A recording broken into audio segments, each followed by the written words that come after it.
Eli me ollaan nyt Kallion kaupungin osassa Vaasan aukiolla, jota kanta-asukkaat kutsuu myös nimellä Piritori.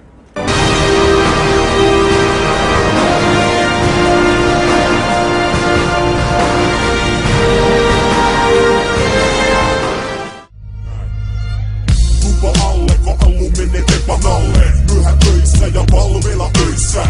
Rintapasku täynnä kivikova hassista. Jos ei pärähä, niin Mirjava kassista. Heidän taas lämmin jo vaimoni bändi. Ne vei sen poissa, kun se laihtui vähän liikaa. Ei auttanut ryynit ja lasillinen viina. Vaan koulu jätti kesken ja teki musta lesken. Puukoa annoin ja mettään kannoin. Siellä se vikisi, kun aasi ilman korvia. Saatana lukko, kun pääset turvakodista. Näytä sulle taulu, jonka tein sinun korvista.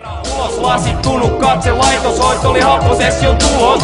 Nyt se mulkun faija panostaa perustuslakiin fataalimpaa. Vakki on vittu lämpä, mut niin toi pimeä puoli futa. Taas kerran, telkkuko terkkui tiedät miltä puolelta vanhus mutiloitu ja rusikoitu.